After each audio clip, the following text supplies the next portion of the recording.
Internets, I'm coming back and I have missed you, and you guys know I love a good list, so I want to break down my top 21 movies of 2021. Now that might seem like a lot, but I watched over 200 movies last year, so this is my top about 10%.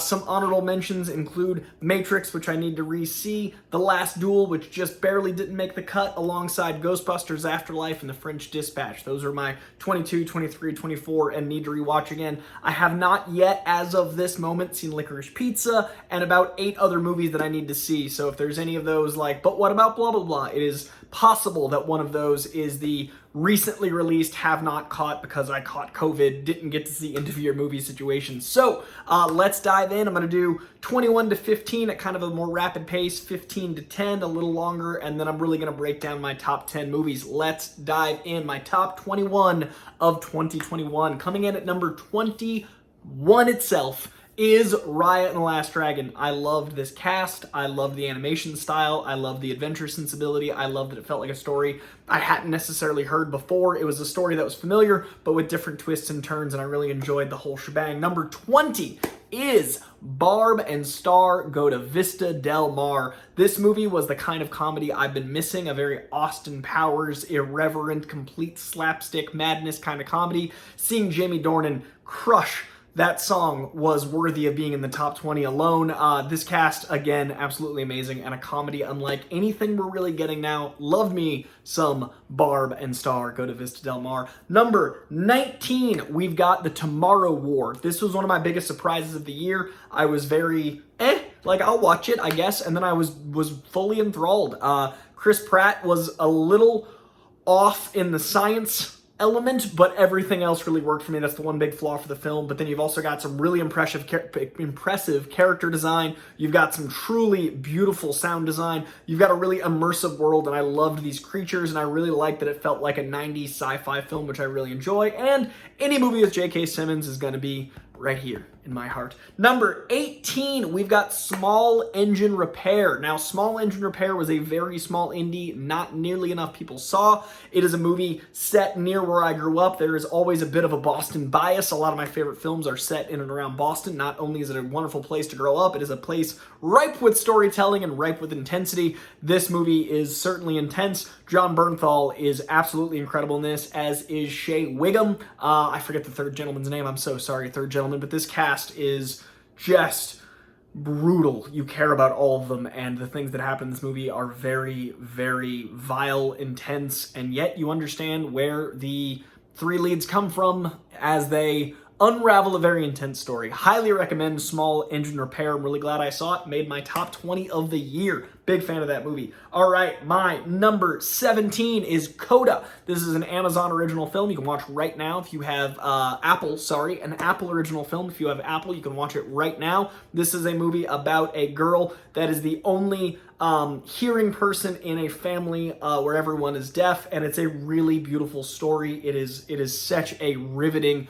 emotional experience of a story. She ends up becoming a singer, and there's the distance that causes, and the parents wondering if that's because of them, and whether or not that she's good at it because they can't experience that very specific outlet of hers. And there's a beautiful love story, and everyone in this is truly, truly incredible. I really hope it gets some Oscar love. It was a very special film, and I really, really dug it. Number 16, Last Night in Soho. I feel like this movie kind of slipped under the radar for whatever reason. Edgar Wright released a movie this year, and I don't feel like enough people talked about it. It is a horror movie from Edgar Wright. I'm not usually much of a horror guy, but there are 2 horror movies in my top 21. This is one of them. Number 16, Last Night in Soho, was terrifying for me. I had a really rough time with it, but it really affected me. It really got under my skin in a lot of really good ways.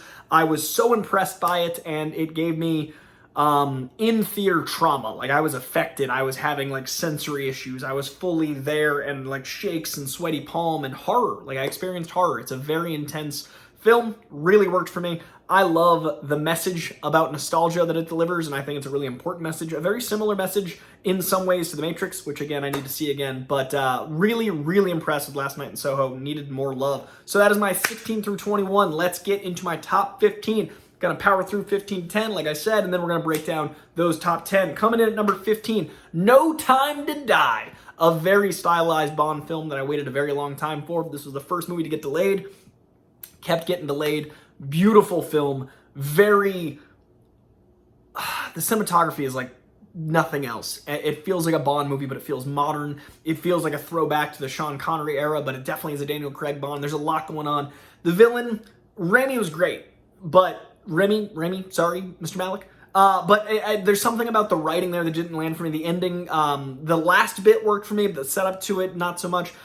Still very incredible, a very good Bond film, and I love when Bond movies land. This is my number 15 of the year. Number 14 is going to be, actually there's 3 horror movies. I forgot this one is as high up as it was, A Quiet Place Part 2. At the top of this year, I was like, is a horror movie going to be my number 1 movie of the year? I was so compelled by this film. I was so impressed. This is the Aliens to Alien of A Quiet Place to A Quiet Place Part 2, in that it builds out the world. It doesn't do like everything has to be bigger, more explodey. It builds out the world.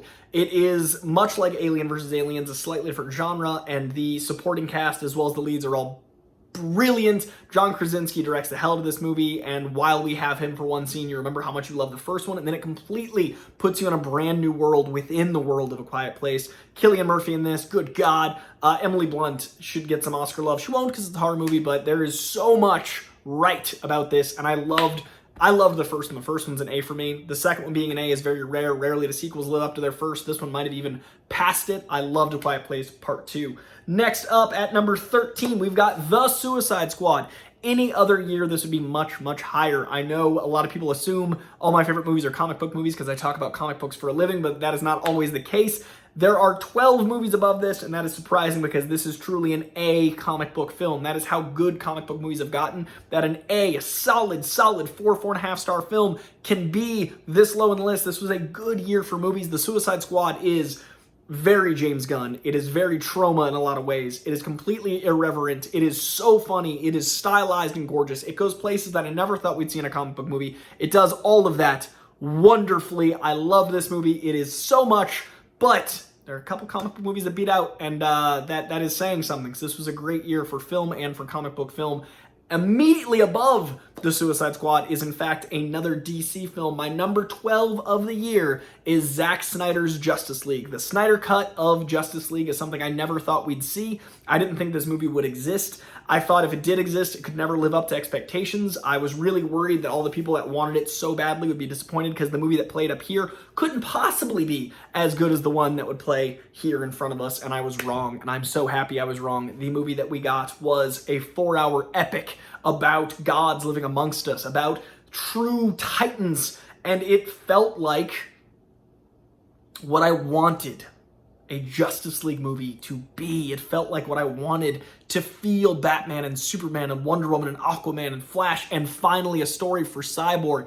It felt like everything as a kid that loves comic books, that the scope, the grandiose, the big power of these heroes, it accomplished that. This movie is a force of nature. It is so good. Snyder Cut. I'm so impressed you exist. I'm so appreciative that you exist. Number 11 for the year is another comic book movie, slightly edging out the Snyder Cut because of rewatchability. I do love that the Snyder Cut exists. I'll probably only watch it about once a year, maybe once every couple of years, just because of the scope of it, which is a positive. It's a positive. But I do include rewatchability when I say favorite films, and that is just how I rate films. Rewatchability for me is a factor, and the fun of this movie slightly edged out the Snyder Cut. For me, my experience, I love Shang-Chi. Shang-Chi was a blast. Shang-Chi reminded you about Phase 1 Marvel, but with all the things they've learned and evolved. It gave you a leading man in Simu that was made of charm, made of charisma, and had an incredible supporting cast, keeping Simu afloat, but that man is charm incarnate and really made a great Phase 1-esque Phase 4 film. I love that an origin movie can come this late in the MCU in the 30s. 30 installments in and be this interesting and world expanding, and the third act of the film is practically like a different movie than the first act in a good way. This movie didn't have to be a Marvel movie. There's only a couple Marvel tie-in scenes, and it is so good. It could be its own thing and be as good, and then the fact that we get to expand the Marvel universe around it makes it even better. So my number 11 is Shang-Chi, which really impressed the hell out of me. Love that movie. All right, top 10. Gonna slow it down a little bit. We did 10 minutes on 11 through 21. We're going to slow it down for the top 10 just a scotch. My number 10 of the year, and one of the highest I've ever rated a horror movie ever. 3 horror movies out of 21. That is incredible, considering I don't think of it as a genre I generally like just because I'm a scaredy cat. 1/7 of my movies include this one right here. We've got Candyman. Candyman, I expected to like a lot. I expected, because I'm a big fan of Yahya Abdul-Mateen II, to be engaged in his performance, but be very uncomfortable with the horror elements, and I was uncomfortable, but I was uncomfortable in a lot of really great ways. I was uncomfortable with how topical the storytelling was, how important the storytelling was, how graphic the need for the story was, while also being very riveted by new concepts, like the way there's so many elements of gentrification we don't look at through art, how there's so many elements of gentrification that we don't see in the macro and the micro. There's so many things about it that are really interesting when you look at the scope of humans. And I really, really loved that they addressed that through a horror movie, through a genius legacy horror movie. I love how this ties into the original Candyman films. I loved everything about this movie. Cinematography is so otherworldly. The horror is horrific. The acting is top-notch. The directing, I cannot wait to see what Nia DaCosta does with Captain Marvel's. I cannot wait to see where they go with this. I love this movie very, very much. Candyman is my number 10 of the year. My number 9 is a movie from one of my favorite writers of all time, a movie he directed as well as wrote. It is Being the Ricardos. I am not a giant I Love Lucy fan. I know of Lucy, and I'm casually aware of that world, and I don't know if that made the movie better or worse for me, because I can't know, because I don't have an investment in that world. But I can say that I never thought a movie about a TV show over the course of a week would have me positively riveted. It was so engaging. It was so enthralling. It was so edge of your seat. It was an action thriller that was about a show in the 50s. It involves sadly quite topical things. It involves so much humor in the world of these titans that are the Ricardos. It involves such good performances, both in the leads and the supporting cast. Another great turn by J.K. Simmons. And for me, it was seeing Aaron Sorkin evolve as a director. I've always loved him as a writer, but some of his directing I just didn't connect as much to. Here, he makes that feverish pace, that crazy iambic pentameter-esque writing style work for his directing as well. The directing has that same amazing staccato and flow, and I love the directing in this film as well as the writing as well as the acting. So, Being the Ricardos is my number 9. Was very, very impressed, and one of my bigger surprises of the year. My number 8 of the year is a movie that came out quite some time ago and actually had a limited release in 2020, but is a 2021 film, but it's stuck with me since I saw it in early 2021, all the way through the year to be my number 8. That is Judas and the Black Messiah. Judas and the Black Messiah is a tale that is very important and needs to be seen by more people. It is about the Black Panther movement. It is about people that are real, that people have stigmatized, that people have demonized, that need to have their story told. And again, like a lot of movies on my list, it is a movie that is far too topical. That is kind of the theme of 2021. A lot of these things are far too topical. Fred is a character in the film that is beautifully portrayed by Daniel Kaluuya, but in life, a man who really impacted everything about many, many ways society is shaped today. And I feel like hearing something in a history book or hearing it in a lecture is not the same as what they were able to accomplish in this film. Lakeith Stanfield is also absolutely incredible in this movie. There's a reason they both got nominated for Oscars last year. Again, late 2020 got an Oscar push, but it came out this year. See this film, Judas and the Black Messiah. The nuance, the integrity, the storytelling, the importance, all of those things put it right there in my top 10 because it is such an important story told so very well. Check out Judas and the Black Messiah. All right, we're getting into the home stretch. We got my number 7, one of the weirdest movies of the year. A movie that I can't even describe it to tell you why it's so good because it's so weird. A movie with one of the best performances I've seen in years. Nicolas Cage in Pig. Pig is such a weird movie. It's about a man and his pig. It's about a cook. It's about San Francisco. It's about highbrow and lowbrow culture. It's about surviving. It's about a bond between a man and his animal. It's about a man. It's about a journey, a walkabout. It is about a lot of things. And all of them are weird and hard to describe. I don't want to give anything away, so I'm going to just be vague. See Pig. It is an experience. At home or in theaters, it is going to be an experience because it is such a unique film and it's such a strange journey you go on with Nicolas Cage, and he is so fucking good in it. Check out Pig. It's truly incredible. All right, my top 6, and I'm saying top 6 for a reason because basically 6, 5, and 4 all kind of juggle around in that same area. It was very hard to sort them. So these top 6 are all a little bit a separate little echelon for my tops of the year. My number 6, which was almost my number 5, which also could have been my number 4, is Bo Burnham Inside. Never have I experienced something that self-aware, that didn't feel like it was pandering, something that meta-modernistic, that didn't feel like it was too cheeky. Never have experienced something that felt like it was coming from inside me, called Inside. Something that felt like I lived it with him. Something that felt like it was externalizing my internal thoughts. Something that felt like comedy, but the darkest laugh you've ever had. Something that we'll look back on in 20 years and remember through this art what it felt like to survive 2020. This is the perfect encapsulation of what it was like not that long ago, and a time that we'll remember the rest of our lives. Now we have a literal time capsule of an experience because of the art and the genius of Bo Burnham. It's also brilliantly funny. It's also full of very catchy tunes that like will be earworms as well as being so important. And it's also about where we are right now, beyond the pandemic. It's about where we are as a society, where we are with internet, where we are with culture, where we are with so many things. It is a vital film, and it is so important. And check out Bo Burnham's Inside. It is a revelation, and we'll be talking about it for the next 80 years. It is a time capsule of a time, and it is one of the most important pieces of art, I think, of our time.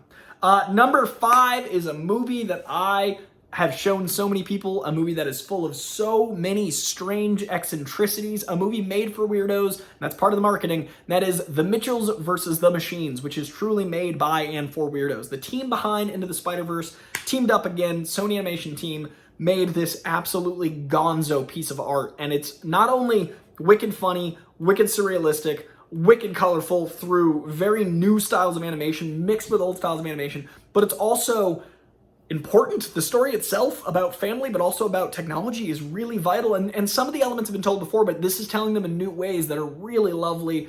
There's a Furby sequence that put it in my number 5. Again, this and Bo Burnham's Inside.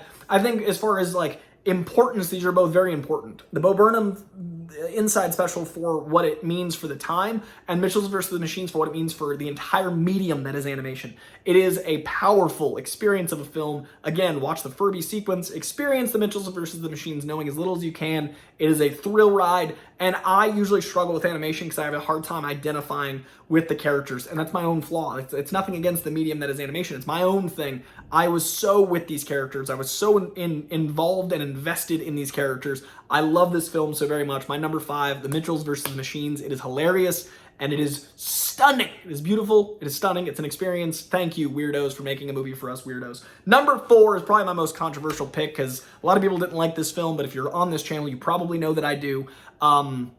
It's a movie featuring 10 bordering on 12 leads, and the reason I love it so much is it made me care about 12 heroes at once. It is Eternals. Marvel's Eternals did for me what I thought comic book movies could never do. It introduced an entire team at once and made me believe that we can be fully invested in that many characters that we've just met. I'm not that big of an Eternals fan of the comic books. I like them, I enjoy them, but I'm not every week picking up whatever Eternals book. They don't often have books out, but when they do, I'm not like, gotta get the Eternals. It made me like the comics more, and that's an accomplishment as a comic book junkie. When a movie makes me like my own medium more, I see comic books as a sacred art, and I see the movies as a beautiful adaptation, but it rarely goes that way. And in this case, it did go that way. It made me, it enhanced the original format more for me. Truly loved Eternals. I loved that every conflict felt earned. I loved that they felt like a family. I love that there's basically 3 different twists as to who the antagonist is, and each of those twists builds the story up more. I love that even if you predicted one of them, the third one or the second one might have been like, oh, of course. I love that through godlike characters, we look at humanity differently through this lens. And I love that we've built the MCU out to such a level that godlike characters can have us look at our humanity through their perspective on our humanity. And I love that one of the sets of antagonists is almost borderline the human element of the story. I love that we've got the great Richard Madden in such a performance here. I love that we have my boy Barry Cogan, an Irish kid from inner city Dublin, being one of the most interesting takes on the opiate of the masses concept, almost an Alan Watts-esque character, this beautiful take on Druid. I loved that we had mental health handled so beautifully with Angelina Jolie, and how mental health isn't a stigma in this film. It's a strength in so many ways. I love that we have Selma Hayek as this mothering character. I love that we have Gilgamesh and Kingo and these characters that I never thought would get the time of day. And all of them are so well fleshed out that when you find out one set of characters as a conflict, you know how these characters interact, and they're so formed that you know what issues they'll have with this. You don't have to have every single scene because you know these people and you just met them. Eternals rocked me. I've talked about it on Rotten Tomatoes. I've talked about it on Schmodown. I've talked about it on my own channels. I've talked about Real Reject. I've got reviews everywhere for it. I don't want to live talking about it a lot, but I feel like it's the one I have to defend the most. If you want to hear longer thoughts, check out Rotten Tomatoes, Schmodown. Type in Coy-Jandreau Eternals. I've talked about it so loudly. I actually got to present it at the El Capitan. This movie means a lot to me. It's my number 4 of the year. It is a very special film, and I love it dearly, and I hope it finds its audience. I hope there's a cult following over time for the mastery that is Eternals. Number 3 is gonna surprise people, I think, because it's a very fun comedy, but there's so much more under the surface than just the fun. It is Ryan Reynolds' Free Guy. This is a movie about maybe not always going with the hard choice. It's a movie about maybe not always working too hard, and it's a movie about sometimes not winning and how that's okay, and how sometimes living in the moment is more important than achieving these crazy goals. And I think in a movie about gaming, to have those plot lines is just so wonderful. And I think a movie about this modern gaming culture, and as we immerse ourselves into the Matrix, as we put ourselves in this Ready Player One reality, having a movie like this with such humanity in a digital era is so key. It also helps that it's wicked funny. It also helps that it's beautifully inventive in its framing. It also helps that it is one of my favorite comedic actors of all time. But the heart of the movie is what I love most. So thanks to Sean Levy, the director, and the entire supporting cast is just so fleshed out and so good. And it's this beautiful dissertation on what it can be to live in an analog world in a digital world. Just like Eternals is a dissertation on mortality, morality, and theology, which is vital, while also being an action movie, this is a dissertation on what it means to be analog versus digital, and what it means to choose to just live your life while also plugging into others. It's great. Check out Free Guy. I loved it a lot, and it's wicked funny, and I was so impressed by it. My number 2 of the year is a movie I didn't think they could actually make, a movie that I thought would be good but not exceptional, a movie that I've never had anything quite like the experience of except Eternals, and this one's a little above Eternals, you may notice, 2 points above. It is a movie that put me on a raucous. It is Dune. Perhaps the sexiest cast since A Knight's Tale gathers together to tell a story that is political, that is religious, that is about tribalism, that is about colonialism, that is about what it means to be human, what it is to be family, what it is to be. And it is beautiful and riveting, and you are immersed, and you are on this planet, and you are with them, and the sound design and score are some of the best I've ever heard, and the acting is every single person. There's no weak link in this film. There are characters that have 5 minutes of screen time that you want to know everything about. This movie is the way I want sci-fi to be. This movie is so effective in its world building. I feel like I know a very dense 7-volume story a little bit more, and I'm going to wait until the trilogy is done, then I'm going to read these books. I've never read them. I love the world of Dune, and I love that I felt like I got to know all these characters, and I felt like it was the perfect, fully immersive theatrical experience, and I love it very much. And it is only beaten by one film, and that one film dethroned my favorite Spider-Man film, 2019's Into the Spider-Verse. It dethroned my 2014, not even a wiggle since Winter Soldier, top MCU film. It is the number 1 MCU film for me, which I didn't know would happen. I didn't think Winter Soldier would ever get beat. It is the number 1 Spider-Man film for me. It is my number 1 film of 2021. It is Spider-Man No Way Home. Spider-Man is my favorite character. Spider-Man is how I got into not just comic books, but how I learned to read. Spider-Man couldn't mean more to me. And they have now made a movie that gives us not just the Spider-Man we've always wanted on screen, but it gave us a 5, nay, 6 movie origin to get there. Civil War, Infinity War, Endgame, Homecoming, Far From Home, and now this gave us a 6 movie journey to give us the Spider-Man we've always wanted in inventive and clever ways. And now the Power and Responsibility trilogy is complete, and we have the Spider-Man we've always wanted. People have always been like, Andrew Garfield, good Spidey, Tobey, good Peter, Tom, good both, but not great. Disagree heartily. We'll get into that in another video. They've all had their strengths and weaknesses. I think not only did we get Andrew back, which I've wanted for years, not only did we get Tobey back, which everyone's wanted for years, we got Tom Holland planting his feet in a new universe, effectively, as Spider-Man, in a way that feels friendly neighborhood. This movie was the biggest Spider-Man of all time, and the box office shows it, but it's a friendly neighborhood film. It's about the heart of this character. It's about second chances. It's about effectively almost a Sinister Six movie balanced with an origin story, balanced with Spider-Verse. It did so many things. It gave us an Uncle Ben by way of the characters describing their experience of loss, and Aunt May taking on a very important mantle. I don't want to, I'm sure you've seen it. It made $1 billion+ already, but I don't want to take anything away. I'm going to put a spoiler at the top of this video. I don't know why I'm so worried. I've just been so precious about not talking about it. Even saying it like 2 weeks later feels dirty. I'm like, no, I said Andrew and Toby are in it. I just like was protecting it for so long. It is everything I've ever wanted in a Spider-Man movie. It's everything I've ever wanted in a Marvel movie. It's everything I've ever wanted in a comic book movie. And it's everything that Spider-Man is to me. And they did it. I could do a review. I did a review for 30 minutes 2 weeks ago. So check out my Spider-Man review. It's the last video I did because I got sick very soon, like a few days later.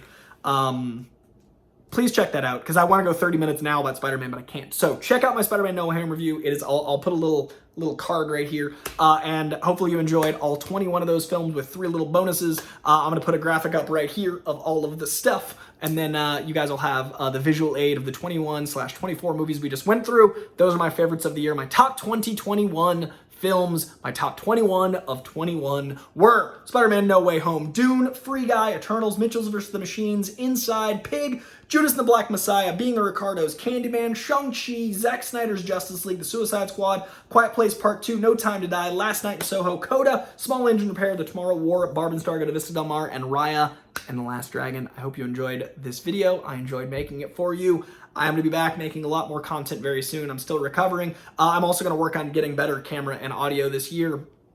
Once again, recovering first. Had a bad batch of the Rona. I'm just now getting back, but I really wanted to do a top list for you guys. So keep your eyes peeled on a lot more stuff. Check out my TikTok, my obviously YouTube here, my Twitter, my Instagram. I'm going to be everywhere this year, just like I was last year. But I'm going to do it a little slower come out of the gate because I'm still recovering. So I appreciate your patience for no videos for 2 weeks, and I appreciate your patience if you're a patron with my being out of the counts, and I appreciate all of you waiting on my Matrix review and all the other stuff that's coming very, very soon. Gear up for a lot of Batman goodness. Gear up for a lot of greatness in 2022. Much love to you all. Let me know your top 10 or fuck it, top 21. Go crazy in the comments below. Let me know what you guys enjoyed this year. I'm sure you're gonna agree or disagree. That's the magic of lists. We experience art differently because my life's been very different than yours. So my experience of the art's gonna be different than yours. So as long as you're respectful in the chat and in the comments, I'm cool. Just let me know what your thoughts were as well. Just don't be like, fuck that, it's wrong. Your art and my art are different because we're different people. So much love. I appreciate you, and I'll see you very soon with more goodness this year. And thank you for being a subscriber to my YouTube. I appreciate that. All right, much love. See you guys soon.